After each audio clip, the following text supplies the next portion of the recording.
स्वराज मराठीमध्ये आपलं स्वागत आहे. सर्वसामान्यांचा आवाज, निर्भीड, बेधडक. स्वराज मराठी.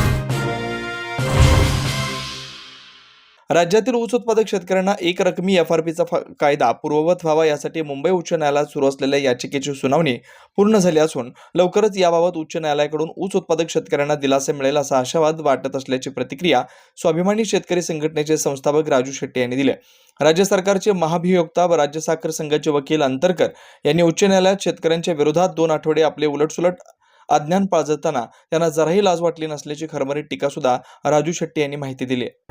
एफआरपीच्या तुकडे याचिका प्रकरणी आज उच्च न्यायालयामध्ये सकाळी 10:30 पासून 3 वाजेपर्यंत प्रदीर्घ अशी सुनावणी झाली. यामध्ये राज्याचे महाअभियोक्ता श्री सराफ, त्याचबरोबर राज्य साखर संघाचे वकील अंतरकर, त्याचबरोबर सतीश बोरुलकर, श्री शेख आणि स्वाभिमानी शेतकरी संघटनेचे वकील ॲडव्होकेट योगेश पांडे यांचं सगळ्यांचंच आर्ग्युमेंट झालं.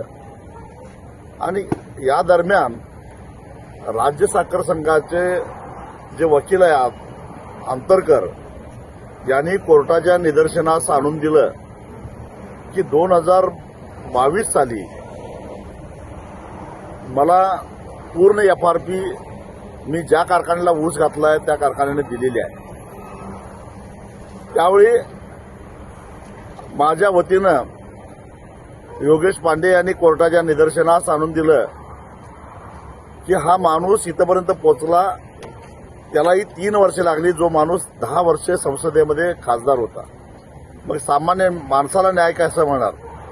राज्य साखर संघाच्या वकिलांना राजू शेट्टींना पूर्ण एफआरपी मिळालेली दिसते, पण आज ह्या क्षणाला राज्यातल्या ऊस उत्पादक शेतकऱ्यांना 3,500 कोटी रुपयाची एफआरपी मिळालेली नाही आहे, थकीत आहे. याचं काय?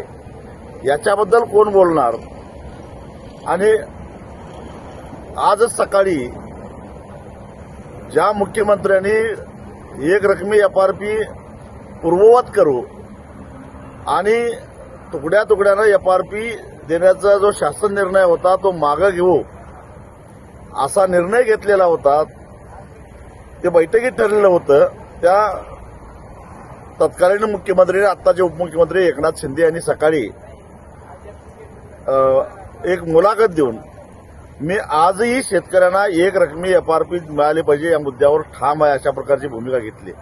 असं असताना राज्याचे उपमुख्यमंत्री एका बाजूला म्हणतात की ऊस उत्पादक शेतकऱ्यांना एक रकमी एफआरपी मिळाली पाहिजे, विना कपात मिळाली पाहिजे, आणि राज्याचे महाअभियोक्ता ज्यांचा पगार करदात्यांच्या पैशातून भरला जातो ते म्हणतात, ते कारखानदारांची तरफदारी करतात आणि तुकड्या तुकड्यानं एफआरपी देणं कसं व्यवहार्य आहे हे पटवून सांगण्यासाठी गेले 2 आठवडे सातत्यानं न चुकता कोर्टामध्ये हजर राहतात. राज्य साखर संघाचे जे वकील आहेत अंतरकर, त्यांना मला मिळालेली एफआरपी दिसते, पण त्यांनी हे लक्षात ठेवावं, अंतरकर साहेब, तुम्हाला जे काही 40-50 लाख रुपये राज्य साखर संघानं फी दिलेली आहे, ती फी देण्यासाठी राज्य साखर संघ आमच्या ऊसातून टनाला 1 रुपया गोळा करतं आणि माझा वर्षाला 300 टन ऊस जातो. म्हणजे तुमच्या पगारामध्ये माझे सुद्धा 300 रुपये आहे, ते विसरू नका. तुम्ही कुणाची तरफदारी करताय? चमचेगिरी करायची असेल तर शेतकऱ्यांची बाजू घ्या, कारखानदारांची चमचेगिरी करू नका, असं कोर्टाच्या बाहेर आल्यावर त्या वकिलांना मी ठणकावून सांगितलं.